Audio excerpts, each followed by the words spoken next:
Hey, thanks so much, Dave. Thanks for everyone who joined us this afternoon, this morning, this evening, or maybe another time zone I'm not aware of. This is the Social Habit 2019, really Edison Research's definitive take on the Americans who use social media and how they use social media, and sometimes even why they use social media.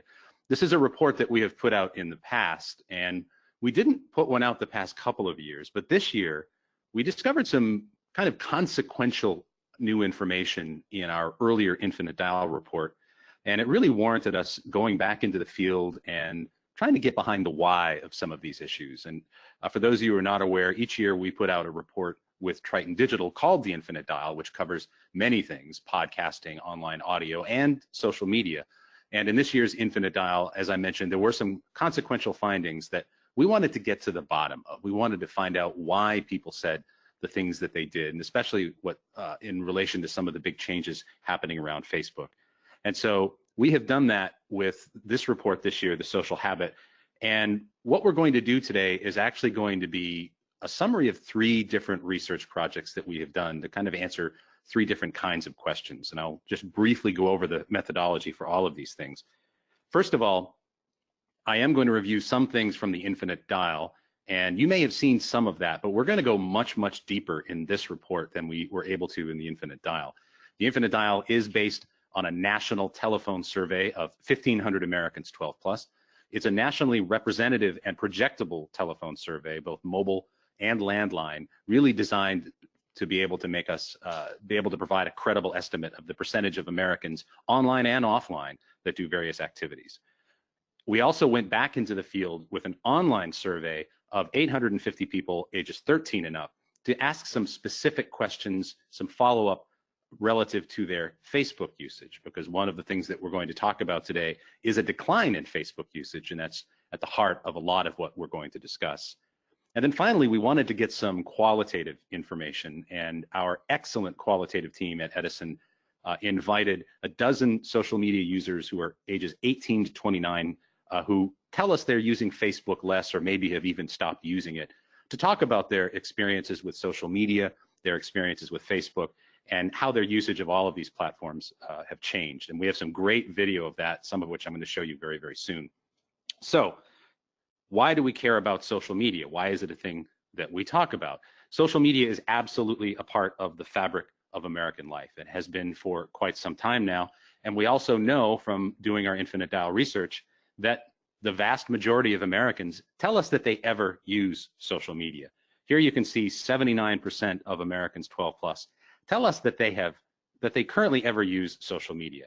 Now, a couple of things about this. First of all, as you can clearly see, these data show that social media usage has essentially plateaued. It really hasn't changed a great deal in the past 3 or 4 years. So we may have indeed reached peak social here. But I would point out that we've reached it at a very, very high number. Internet access in this country is in the high 80s, and here we see usage of social media at about 80%. So nearly everybody who could possibly use social media is in fact using social media. So although again it has plateaued at a point where I think you can say it really is, again, a part of the fabric of the everyday lives of almost everybody in America. Here we have 223 million that say so. So why do people use social media? There are many reasons why people use social media, and I think one of the most important ones is FOMO. Now, FOMO, it's not a new product from Starbucks. Sounds like one. It stands for fear of missing out. And many people who use social media tell us that they don't want to miss out on things. They want to know what their friends are doing. They want to know what their family is doing. And being a part of Facebook is a part of not missing out on those things. And they tell us if they were not on Facebook that they really would feel a void in their lives. So the first thing I want to do today is I want to show you a video of some of the persons that we talk to, the young people we talk to who tell us that they're using Facebook less.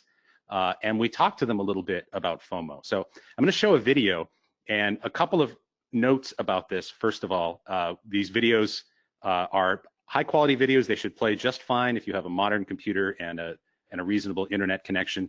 If you're rocking a Gateway 2000 with a 386 processor on dial-up AOL, you may get some lag. I'm just going to tell you that.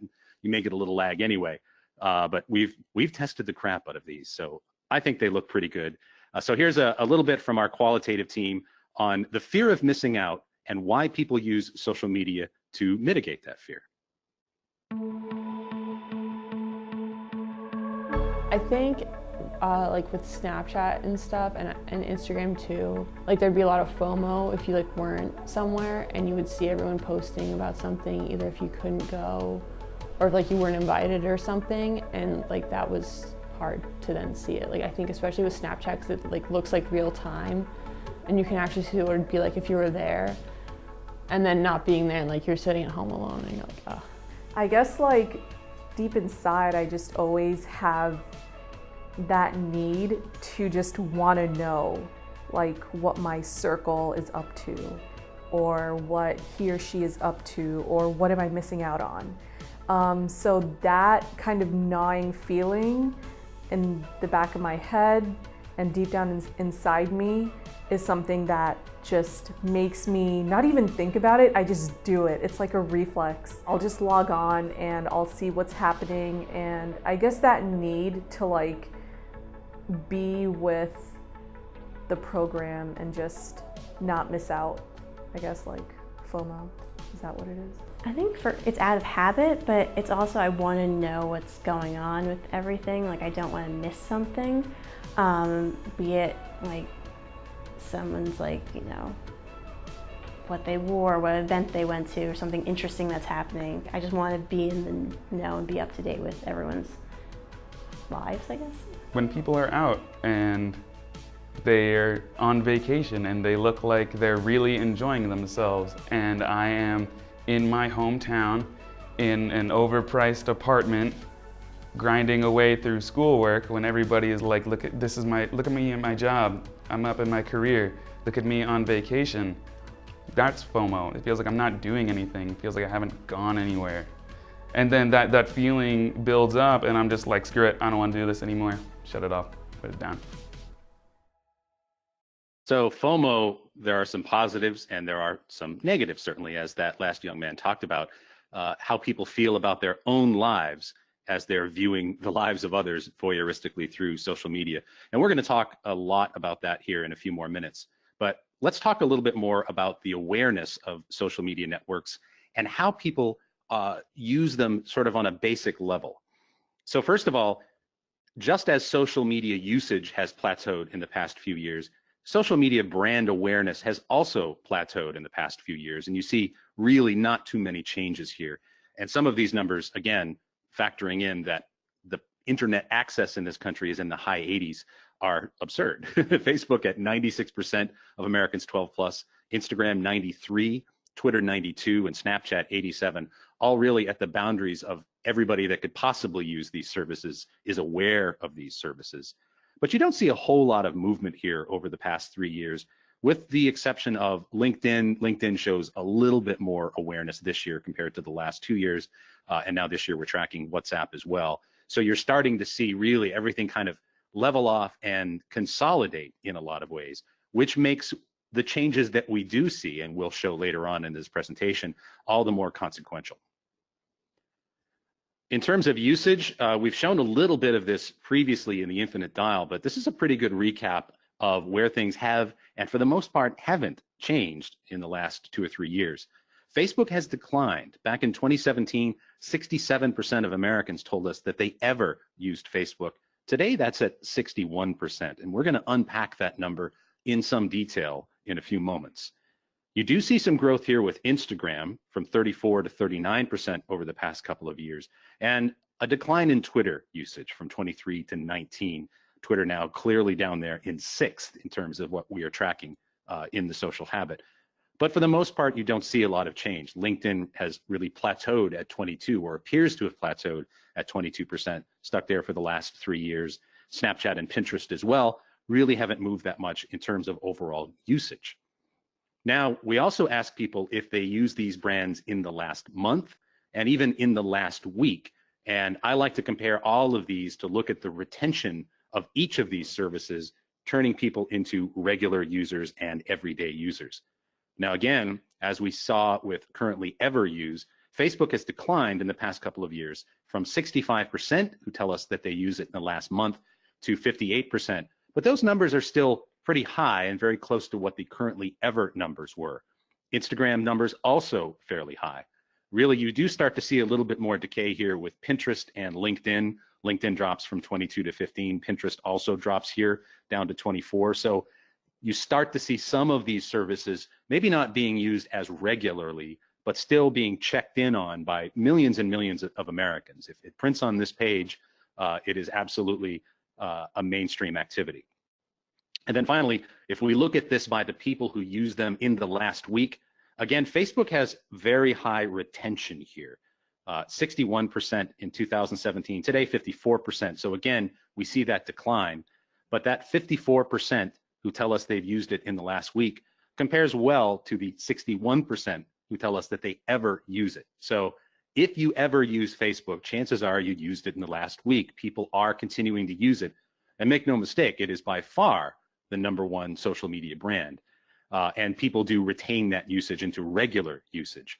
But the real differences you see here on this screen compared to the ever used, which we saw earlier, Pinterest at 18%, that's down about 40% from the currently ever use, and LinkedIn at 11 is half of what it was. So while there is plenty of usage of Pinterest and LinkedIn, you see that it doesn't necessarily translate into regular everyday usage for a significant percentage of the people who use those particular brands. Now, I mentioned that we're going to unpack Facebook usage here and unpack it in some detail. And this is really what we're talking about. The big story of the social habit in general is the decline in Facebook usage overall. 2 years ago, 67% of Americans say they ever used Facebook. Today, that number is 61% who say that they ever use Facebook. That's still 172 million Americans that say they use the service, which is an extraordinary number for a single brand. But it does represent a fairly steep decline. It represents about a 10% decline over the past 2 years. And if you want to look at that in terms of real numbers, that's 15 million humans who tell us today that they're not using Facebook compared to 2 years ago. So in the roles, basically, of Facebook users, those numbers may not have changed according to Facebook. Facebook will still track active accounts, and new accounts are being opened up every day.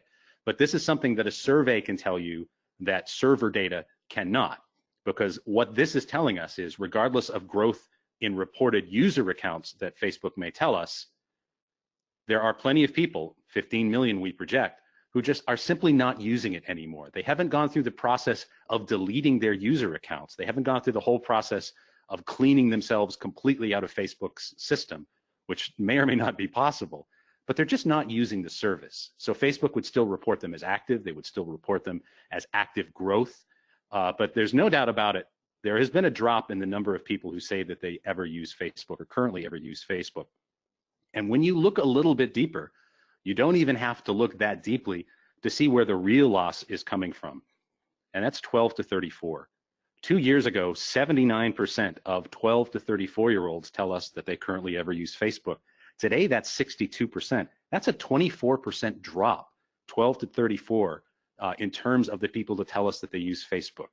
That's a very significant drop, and especially when you look at things like the fact that 35 to 54 is essentially flat at 69%, and there was even a little growth, 55 plus, from 49% to 53%.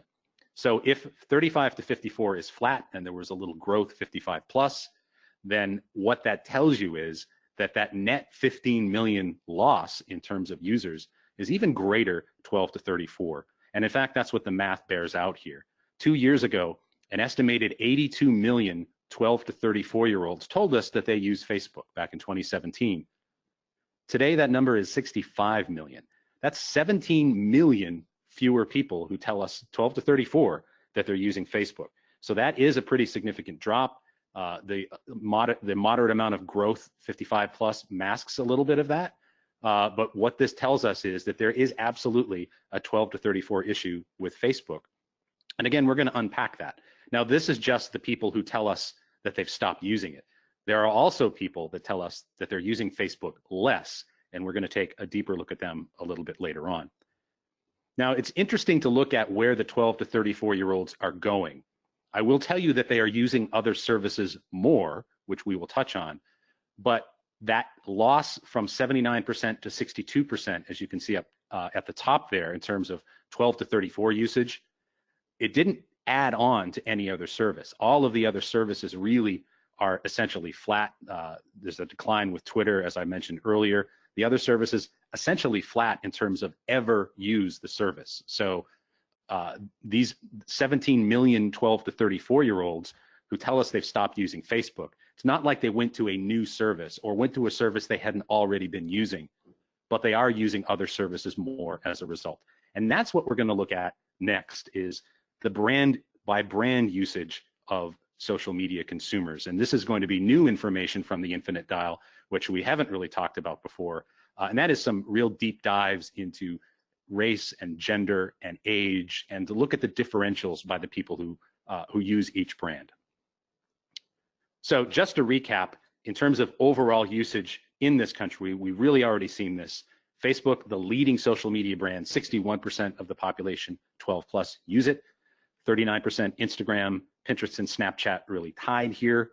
LinkedIn, Twitter, and WhatsApp. When we start to dig into this demographically, we do start to see some pretty interesting results. First of all, again, these are the people that say they ever use the brand. They may use it very casually, they may use it every day. But in terms of the people who tell us they ever use these brands, first of all, social media in this country does lean somewhat female. So in terms of composition, social media users in general are a little more female than male. And that's reflected throughout with Facebook, Instagram, Twitter, WhatsApp, and Snapchat. The two interesting things on this graph are just how female leaning the average user for Pinterest is. There's 75% female by composition, 25% male. And then LinkedIn, a lot of dudes on LinkedIn, especially in light of the fact that social media in general leans female. But LinkedIn is 57% male and 43% female in terms of composition. You look at composition by age here, and again, you see a pretty clear story with Facebook. Although Facebook does have a large 12 to 34 composition, it's also the leader in terms of 55 plus composition. 27% of Facebook users are 55 plus. You can see real stories here with Instagram and Snapchat, absolutely on the young end. And LinkedIn with 45%, 35 to 54, really hits a sweet spot with kind of mid-career professionals. And we're going to see a little bit more on that when we look at employment data. But Facebook certainly has not lost all of its 12 to 34s by any stretch of the imagination, even though they have clearly lost a high number of them. But Snapchat, Instagram lean very young, LinkedIn and Pinterest kind of in middle-aged a little bit, and certainly Facebook strong really in all three demographics, but the leader 55 plus amongst the others. Now, if we look specifically, and I won't spend a ton of time on these will all be available for download shortly after this webinar. We make graphs like this for your future reference for whatever you choose to use them for. I hope you frame them. I'm happy to sign them. The composition of social media brand users 12 to 34, it looks fairly similar to what the overall age group looked like. Again, most of the services lean a little bit female, with Pinterest leaning 3/4 female, and LinkedIn leaning a little bit more male at 54%. Not a huge difference in this graph, 12 to 34. When we go 35 to 54, you start to see a little bit more male usage with Twitter. Twitter goes up to 53%, and you also start to see even greater female usage, actually Facebook. Then finally 55 plus, you see 55 plus LinkedIn is overwhelmingly male. It's one of the bigger skews in this data by age. And again, the other services tend to look a lot like their averages look in terms of all demographics, but at least 55 plus, again, Pinterest 3/4 women, and LinkedIn 62% men. So lots of 55 plus men on LinkedIn. In terms of race and ethnic composition, we've put the US population here on the top. US population's about 57% white Caucasian, 15% Hispanic Latino, 13% African American, and 15% a stew of everything else. And if you look at social media in general, many of these services lean a skosh white. Facebook leans a little bit whiter than the population. Pinterest leans a fair amount whiter than the population. LinkedIn also, and Twitter. And really the outlier here is WhatsApp, which is 37% white by composition and 28% Hispanic and 22% other.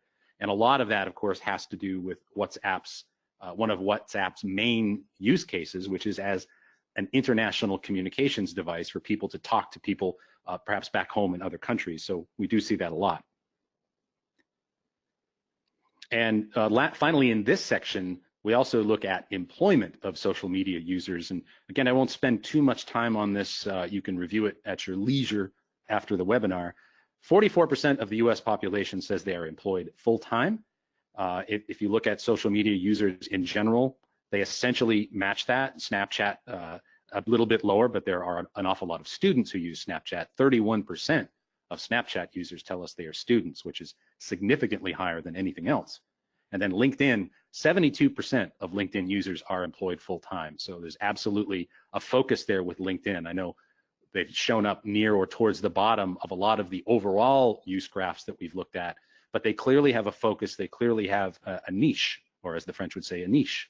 And they have found that with mid-career and older professionals who are employed full-time. Now, that's the people who tell us that they ever use these social media services.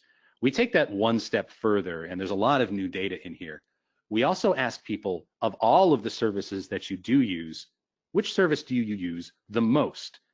So this is a unique question. You're only basically slotted into one of these social media services, the service that you use the most. You might say you're a partisan of that service, or at least the most frequently used service. And when we look at those people, the real core users of each particular brand, we see a lot more movement in some of those demographics. First of all, you can see how this question has moved over the last 5 years that we've asked it. Back in 2015, 65% of social media users in general told us they use Facebook the most. And you start to see smatterings there for Instagram, Snapchat, Pinterest, Twitter, and everything else in that 15%. Now, over the years, as Facebook has lost users, they've also lost core users by a proportion. Today, 52% of social media users tell us that Facebook is the service that they use the most. Still the majority, but just barely. And a couple of other notable things about this graph. First of all, you can see just how much Instagram and Snapchat have grown. Instagram has more than doubled, and Snapchat has more than tripled in that 5-year period. The other interesting thing to me about this graph is the reduction in the number of people who say that some other service not listed here is the brand they use most often. In 2015, 15% of social media users told us some other brand. This year, that number is 9%. So that number has nearly been cut in half over the past 5 years. And if you would like to know more about this data, just connect with me on Friendster, and I'll be happy to send you some slides. Now, this graph looks an awful lot different 12 to 34. And certainly Facebook's 12 to 34 strategy, you might have fairly said, was to buy Instagram. Because if they were losing people on the young end, if they can convert them into Instagram users, then while Facebook, the brand, might be slipping with younger users, Facebook, the company, would be doing just fine. And to some extent, they have been able to do that. But if you look at the combination today, 29% of 12 to 34s tell us they use Facebook the most. 26% tell us they use Instagram the most. Those two put together are less than the percentage of 12 to 34s who told us Facebook alone 5 years ago. So they haven't quite stopgapped that damage. And you can see what has soaked up those available 12 to 34s in terms of the people telling us what their favorite service is. And that's Snapchat. Snapchat essentially tied here with Facebook, 28%. So there is a lot of segmentation and bifurcation here amongst 12 to 34-year-olds, Snapchat and Instagram, really splitting that audience in terms of the service they tell us they use most often. Show you a little bit more demographic detail. And again, there are some really interesting stories here. Pinterest doesn't look quite so female when you look at it by the people who tell us they use Pinterest the most. Instead of being 1/4, 3/4, as we saw with the people who ever use it, it's more like 1/3, 2/3 in terms of the male to female ratio. Snapchat, perfectly even. WhatsApp, essentially even. But look at LinkedIn.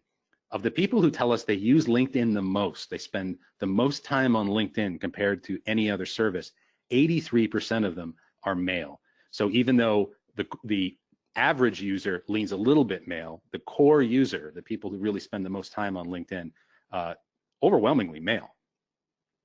And we see some really interesting numbers here with demographics. The Facebook number, again, as you would expect, the 12 to 34 number is smaller than the other two. 24% of Facebook core users are 12 to 34, 41% in that middle bracket, and 35% say that are 55 plus. Pinterest really leans even older than that in terms of core users. 46% of Pinterest core users are 55 plus. But look at Snapchat. Snapchat, you must have to delete the app when you turn 35 because essentially they're all 12 to 34. 95% of Snapchat's core users are 12 to 34. We saw earlier that most of their average users or many of their average users are students, so that certainly makes a lot of sense. And again, LinkedIn has a significant bulge, 35 to 54. And there's a fair amount of young usage with Twitter, and we're going to see a little bit of that in the video that I'm going to show you here in a few more moments. Race and ethnicity, again, we've put the US population at the top. You see in terms of core users, Facebook, Pinterest, LinkedIn, and especially Twitter lean pretty white in terms of the people who use these services the most. And really, again, the outlier here, you do see Instagram has a significant amount of minority usage. In fact, if you combine Hispanic and African American, it's about equal to the white usage for core usage of Instagram. And then WhatsApp, even more so, 38% of the core users for WhatsApp are Hispanic Latino. And again, much of that is due to the communication function of WhatsApp, I think, people calling relatives, friends, and family back in other countries. So, as I mentioned at the beginning of all of this, one of the reasons why we went back into the field, did more research, one of the things that really prompted reigniting the social habit inquiry for 2019 were those numbers about the decline of Facebook. Facebook losing 15 million net users over the past 2 years and 17 million 12 to 34-year-olds over the past 2 years. So we went back into the field and we asked an online sample of Americans 13 plus how much they were using Facebook, if they've been using it more or less, or if they've stopped using it, and some of the reasons why. And some of those reasons that we used in this survey came from the qualitative research in the videos that I'm going to show you. So to kick things off, this really is a huge graph. We asked people, compared to when you first started using Facebook, are you currently using Facebook about the same amount, less, more often, or have you stopped altogether? This really is a huge graph. First of all, 39% tell us that yes, they use Facebook about the same amount, but about a third tell us they're using it less often. And another 14% stopped altogether. If you add those two together, that's 46% of the people that have ever had a Facebook account are telling us they're either using it less or they've stopped altogether. That is a significant number. That is a huge number, over 40%, 46% basically, not using Facebook as much as they used to. And in many cases, not using it at all. So that's, again, that's an example of a number that you would find in a survey that might not be visible or readily apparent if you were just looking on the outside at web traffic or user accounts. But these are humans telling us that they're not using the service enough. And the interesting story here, although if you look at the stopped altogether by age, yes, there is a bulge here, 13 to 34 with stopped altogether. It's supported by our infinite dial data, it's corroborated, and it makes perfect sense. But you can't help but notice that it's true across all age groups. If you look at the less often, it's about a third, 13 to 34. It's more than 3 in 10, 35 to 54, and it's more than 3 in 10, 55 plus. It looks pretty consistent up and down, regardless of age group. So while the percentage of people who tell us they've stopped altogether does lean 13 to 34 here, really no age group is immune from using Facebook less. So Facebook clearly is losing, if not users, usage amongst people in all demographics. So to get to the bottom of this, we asked people, what are all the reasons why you use Facebook less? And multiple reasons were accepted here. You could choose one or more of these, which is why this obviously adds up to way more than 100. Now, we hear a lot about privacy and privacy concerns, and I'll talk about that in just a moment. But privacy, although it's near the top here, it's just one of a small bushel of reasons why people tell us they're using Facebook less. Amongst that, 46% of Facebook users who've ever used Facebook who tell us that they're using it less or not at all than they used to. The top reason here, just by a little bit, don't like rants or too personal comments. The next one is too much negativity, and I think those two are very tightly tied together. 58% say they're tired of political posts, and I think many of us listening to this can sympathize with this. And yes, concerns about privacy at 57%, essentially a four-way tie here. But we also can't forget some of these other reasons. Enjoying other social media sites more, simply prefer another product. Your friends don't post much anymore. Maybe they're on those social media sites that you now prefer more, such as Instagram, for instance. And then there's needed a break for mental health, which we're going to unpack in an interesting way here next. And finally, your parents or relatives use Facebook. And as we have seen in terms of the average users of all of the leading social media services, Facebook leans the oldest with the highest percentage by composition of 55 plus users. Now, I want to start here. Really, the first video I want to show you is a bit on privacy, which may have been the most obvious thing people would have said, that they're concerned about privacy. But I don't want to lose the top answer here. Don't like reading rants or comments that are too personal on Facebook. This was the #1 most cited reason. And if we look at this by age, it's true of everybody. The majority of every single demographic, 13 to 34, 35 to 54, and 55 plus, who tell us that they're using Facebook less or not at all than they used to, are telling us that it's rants and too personal comments, and a lot of that's tied into negativity, which again, we'll get to. But yes, there are concerns about privacy on Facebook, and those concerns may lean 35 plus, but 12 to 34-year-olds are not immune to them. In fact, they're all too cognizant of them. And that's really what we're going to talk about next here. The next video I want to show you is actually some of these Facebook users, these young adults that we brought in to talk to about Facebook, who tell us that, yeah, they are in fact a little bit concerned about privacy.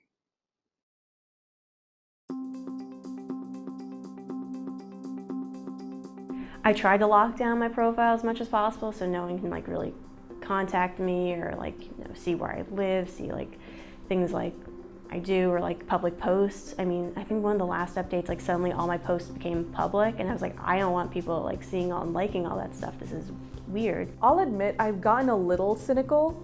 I don't know if I'm 100% correct, but I feel like when it comes to big companies like these, I have little to no privacy.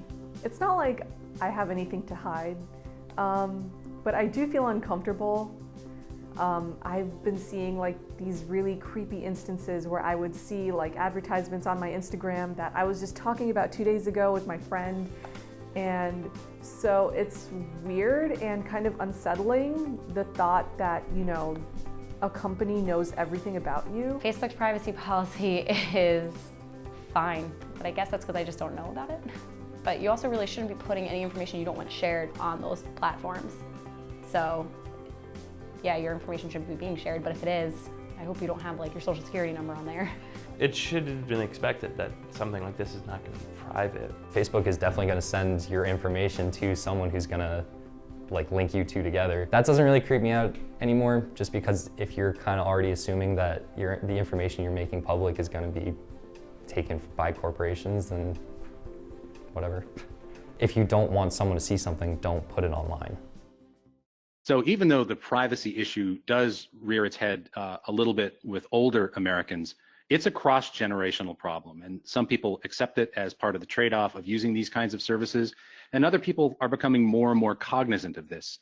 And again, as Umberine noted earlier, I feel like when it comes to big companies like these, I have little to no privacy. So for younger Facebook users, it might just be part of the background of any app or service that they use.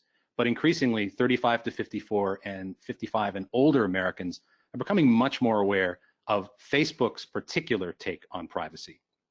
Now, earlier I showed you that really the #1 most cited reason were rants or too personal comments. These two are very tightly tied in, and we're going to show you this actually by gender, which is a super interesting story here. The first one, again, people who are using Facebook less or have stopped using Facebook, 52% of men agree there's too much negativity on Facebook. But women, nearly 2/3 of women in that category agree there's too much negativity on Facebook. So it's interesting gender differences there. But again, both are in the majority in terms of people who have stopped or are using Facebook less.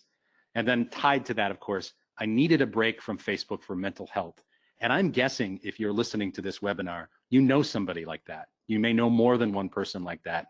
And as these stats show, the odds are supporting that, that people are taking a mental health break from Facebook. And again, women are about 50% more likely to say that than men, if you look at these two numbers, 31% and 46%.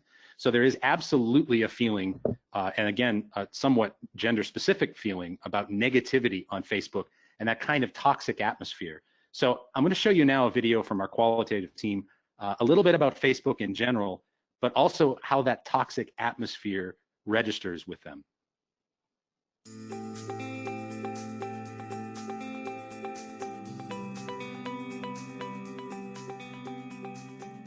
My first social media account was Facebook. Facebook. I think Facebook. Oh, Facebook. Facebook was the thing to go to if you want to message your friends and you want to post about what you're up to for the day. Middle school, Facebook was kind of the app to have. If your friends were online doing social media, they were on Facebook at that point because Facebook and Twitter were kind of switched in how they are now. So Facebook was kind of young. I think it was originally when I got it, it was more fun because it was pictures and it was like posting on each other's walls, but now it's people just setting these status updates that are just their opinions on articles and news. The demographic changed to a lot more older people. Facebook just became dry. Twitter, which is becoming really popular, people are using that. It's like the cool new platform for people to go on and interact, and Facebook is like for the old people or our parents. The worst thing I would say about it is having family on it too.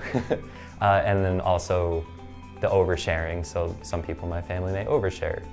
I didn't really want to know a lot of the stuff that's going on. I think it's just easier to go on Instagram to look at pictures and take out all the words and the opinions. Facebook specifically was creating a toxic social environment for kids my age. It's really like attention seeking in a way that makes me uncomfortable. There's a lot of people who shamelessly love the attention that they get for like basic bitching and complaining. So again, that toxicity. We talk a lot about fake news on Facebook, but what we're really talking about is toxicity in general. And we heard from Tim earlier, Facebook specifically was creating a toxic social environment for kids my age.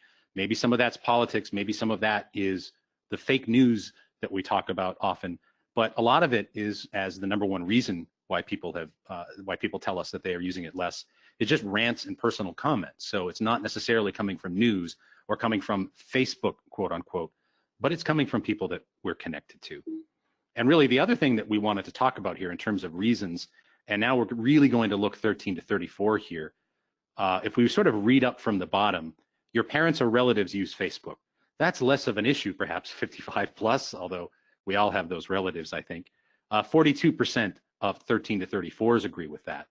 But amongst the top reasons for 13 to 34-year-olds, friends don't post much on Facebook anymore is nearly double what it is for the older demos. And then really number one with the bullet, I enjoy using other social media sites more than Facebook. And really this is a part of this issue that I don't think is talked about as much. There are certainly people who are running from Facebook because it perhaps has a negative atmosphere or they have privacy concerns. But it's also equally true that there are people that are running to Instagram, people that are running to Snapchat, and even people that are running to Twitter because those are better products for them. And this last video that I'm going to show you is with some of those young Americans that we talk to who are in fact choosing other services because those services are simply better products for them.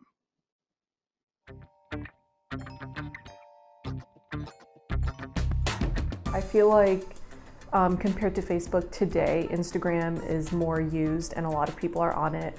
I feel like when I'm on Instagram, I'm more easily updated with what's going on. And personally, I'm a very visual person and I'm into photography. I love pictures. I think pictures can say 1,000 words really, that you can just kind of go through and look at everyone's like kind of curated feed. So I'm a museum person, so like I like the curation of it. Visual art in general was just appealing to me.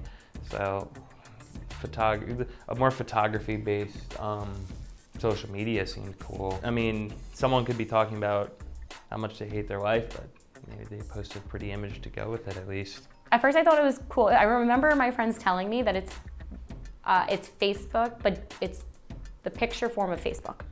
So you can post all you want, you can write a caption, but it's just the pictures. You can still like and comment on it. And that just sounded cool. I also was trying to avoid a lot of my older family members on Facebook, gonna be honest. So I did make an Instagram account that way. So for me, Instagram is a way to portray yourself when you are either looking really good or you do something really cool. You're just like, hey, this is my image and this is how I want to portray myself. Twitter, you don't need to be the person you say you are. I could just be some random dude. Like, I don't need to put my name, I don't need to put my face, but all that matters is the opinion. All that matters is the words that you're putting on the screen. But with Facebook and with Instagram, your name is attached and your face is attached. And so if you're putting something out there, someone may not agree with it just because it's your face. Or on Instagram, someone may not connect with it just because like you're not attractive to them. I usually log onto Twitter just to see what specific people are saying. Like if one of my friends is particularly outspoken, I'll be like, I wonder what she thinks lately. And then I'll get to read like 20 tweets that she posted in the past 3 days. I don't really tweet that much. I kind of just retweet a lot. That's kind of where I get all my news, which I think a lot of people go to Twitter for these days. I think a lot of posts, like political posts on Twitter, I'm attracted to that because it actually gives me the words to say. Like sometimes I feel like a certain way toward like a policy or a person or whatever, and then I see like a professor or someone say something about it. I'm just like, oh, like that makes more sense. Like I'm able to put it into words how I'm actually feeling.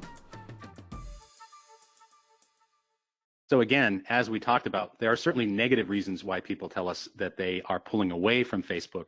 But in many cases, some of the other networks that we have talked about, they're gravitating to them more because they're more about, again, their image, how they want to portray themselves. Maybe some of that's positivity. Maybe some of that is just because it's what their friends are doing. But for whatever reason, they're finding other products to be more compelling. Now, I've shown you a list of all the reasons why people tell us that they're using Facebook less, or perhaps why they have stopped using Facebook. We also ask people, of all of those reasons, what is the main reason why you're using Facebook less? If you had to pick one reason. And this slide is, I think, the most fascinating slide of the entire presentation. And here's why. First of all, 34% of 13 to 34-year-olds, this is the #1 reason, tell us that they enjoy other social media sites more. So whether it's because their friends have gone there, maybe it's because of toxicity, maybe it's because of privacy, maybe some of those things all factor into this. But for whatever the reason, they're finding other products more compelling. And as we've shown earlier, where a lot of those people are going is either Instagram or Snapchat. So that's the #1 reason with 13 to 34-year-olds. The #1 reason for 35 to 50-year-olds, too much negativity. And shortly below that, also in the top 5, are things like rants and positive mental health and things like that. So 35 to 54, more concerned in terms of the #1 answer, although everybody's concerned with it, with the amount of negativity, the rants, the kind of toxic atmosphere. That's #1 for 35 to 54-year-olds. And if you're 55 plus, your #1 answer is privacy concerns at 29%. Again, you're not immune to the other concerns, but the most frequently named biggest concern is privacy concerns. So as you take all of this in, what this tells you is that yes, Facebook does have a problem. It has an overt problem with people leaving the service, but a hidden problem with people just simply using the service less. And it's not for any one particular overarching reason. Every demographic has their own primary reason. So it's an exaggeration to say that it's death by a thousand paper cuts, because again, Facebook is still by far the leading social media service in America. But it's at least a wounding by a few paper cuts and not any one particular reason. And to me, I think that's one of the most significant findings of this entire piece of research, that there's no one thing you can point to. It's kind of a cascade of several issues. And I've got one last thought about all of this, one sort of final, I hope, actionable takeaway. Before I get to that, though, I want to acknowledge all of the hardworking Edisonians that put so much time and effort into this, into all of the qualitative research. There's so much that goes into recruiting the right people and doing interview guides and filming them. The video production of our team is superb. The quantitative staff, so many people worked behind the scenes on this, and I want to acknowledge them all here because I'm just slide monkey, as I often tell you. Without the hard work of this entire great team, this doesn't happen. We often end these presentations with some kind of final thought, some observations, maybe even some actionable items. And I want to end today with just one final thought and perhaps one action item. We've just looked through a lot of data that talks about people tiring of negativity on Facebook, people tiring of rants on Facebook, and people tiring of, in general, toxicity, whether that's caused by fake news or the people who spread the fake news, who are the people that you're connected with on Facebook. And I think one of the most salient quotes here is from a scientist and science fiction writer named David Brin, who writes that the most significant addiction of our time, it's not just a social media addiction, and it's not OxyContin, although that's big. It's an addiction to outrage. It's an addiction to being outraged, fueling outrage, and participating in outrage online. It actually it spurs the development of chemicals in our brain that we enjoy. We become addicted to it. We court it in many ways. And here's the thing about Facebook. Facebook isn't toxic.